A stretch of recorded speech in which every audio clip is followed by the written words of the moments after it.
Dans cette vidéo, on va regarder ensemble et on va étudier ensemble une méthodologie pour rendre compte d'une situation expérimentale en psychologie ou de n'importe quelle collecte de données d'une façon générale, à travers une méthode que nous allons appeler la méthode par comparaison de vraisemblance. Ce n'est pas la méthode la plus courante en psychologie, où dans toutes les situations, on construit ce qu'on appelle un modèle de probabilité pour pouvoir rendre compte des données que nous avons. Quand ce modèle peut être défini de manière très précise, comme c'était le cas dans l'expérience de Buzzy et Loftus, où on a choisi un modèle binomial, où on a fixé la probabilité de base de ce modèle binomial à une chance sur 6, rappelez-vous, de désigner le vrai coupable dans une présentation de suspect, simplement parce qu'il y avait 6 portraits. Dans cette situation-là, il est relativement facile d'utiliser une méthode de décision qu'on appelle la méthode par valeur P. C'est cette méthode de décision qui permet de juger que le modèle qu'on a pris comme référence tient la route ou bien doit être rejeté pour rendre compte de la situation qu'on observe. Cette méthode, qui est la plus répandue en psychologie, pose plusieurs problèmes.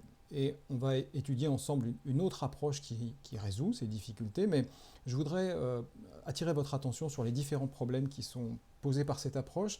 Ces problèmes ne sont pas nouveaux, ils ont été pointés depuis plusieurs décennies, depuis longtemps, et c'est assez récemment, par contre, que les psychologues commencent à en prendre conscience et commencent à se tourner vers, en particulier, l'approche dont j'aimerais vous parler dans cette série de vidéos. Il y a 3 problèmes qu'il faut souligner, il y en a d'autres qui ne sont pas détaillés ici, mais qu'on étudiera au fur et à mesure où on avance, mais pour l'instant, j'aimerais pointer 3 problèmes de cette approche par valeur P. La première limite de cette approche, c'est que pour pouvoir calculer cette valeur P, par exemple dans l'expérience de Buzzy et Loftus, où vous vous en souvenez, 14 personnes sur 40 interrogées ont été capables de dire quel était le vrai coupable alors qu'elles n'avaient aucune information sur la situation, pour juger que dans cette situation, le modèle de la chance seul, avec une probabilité donc de 1 chance sur 6 de tomber sur le vrai coupable, pour juger que ce modèle décrit bien la situation, ou au contraire ne la décrit pas bien, nous avons calculé une valeur P. C'est-à-dire la probabilité d'avoir ainsi 14 personnes sur 40 qui reconnaissent le vrai coupable, ou plus encore, c'est-à-dire 15, 16, 17 et ainsi de suite jusqu'à 40 personnes.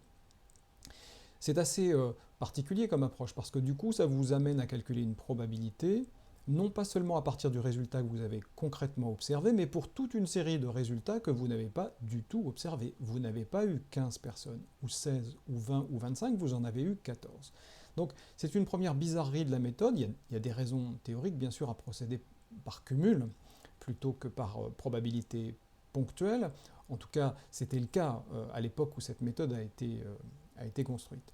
Mais quand même, c'est une forme de maladresse. On aimerait, dans un monde parfait, que nous puissions nous appuyer uniquement sur les résultats empiriques obtenus. Voilà un premier point qui est une des limitations de cette méthode. Mais il y en a un deuxième, c'est que pour pouvoir calculer cette valeur P, vous avez précisément dû donner du sens au mot extrême.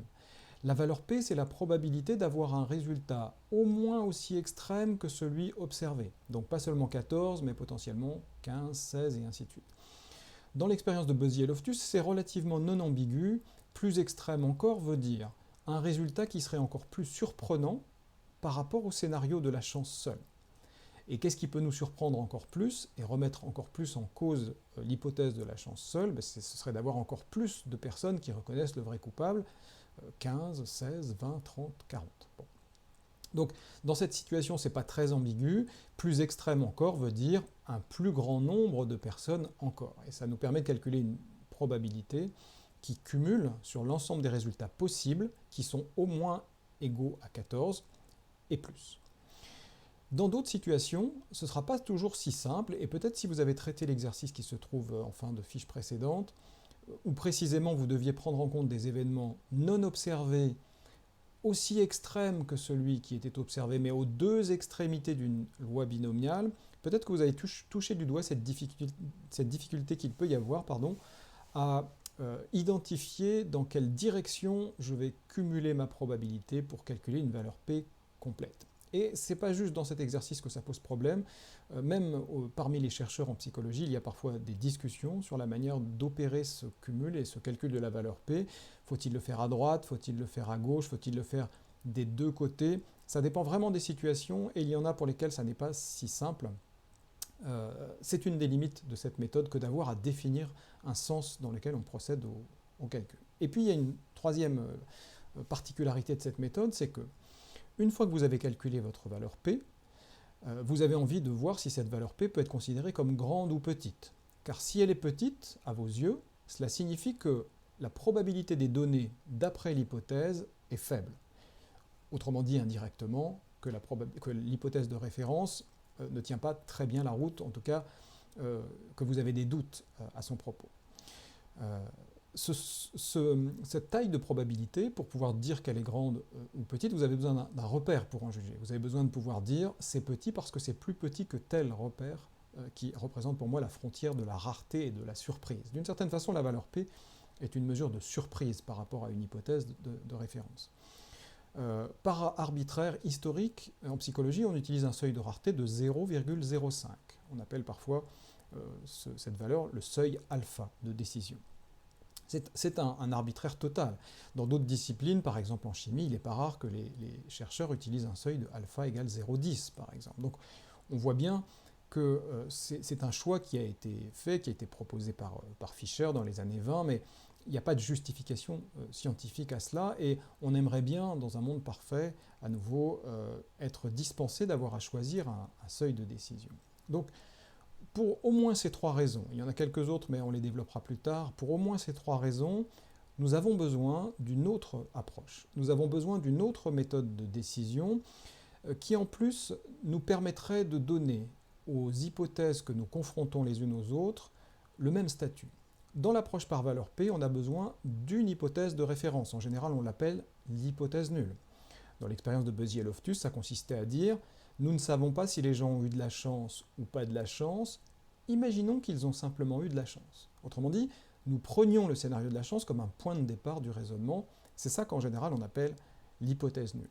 Vous comprenez que dans cette approche, non seulement on oppose seulement deux hypothèses, l'hypothèse de référence et juste sa contradiction, deux scénarios en quelque sorte, mais en plus, ça donne au scénario de référence un statut particulier. Il y a une forme d'asymétrie entre les deux hypothèses, qu'on appelle souvent l'hypothèse nulle et l'hypothèse alternative. Il y a une asymétrie entre les deux.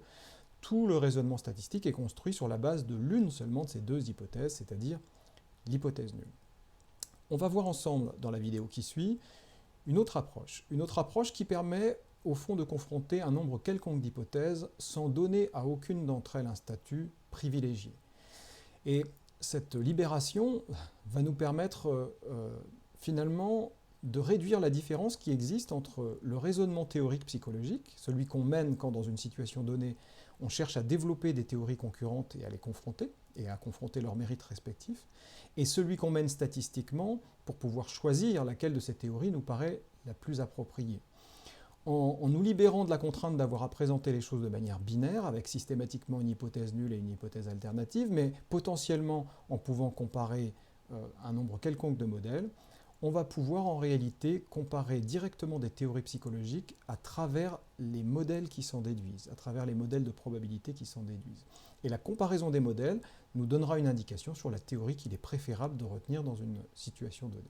Voilà l'esprit et l'essence de la méthode que nous allons présenter dans la vidéo qui suit.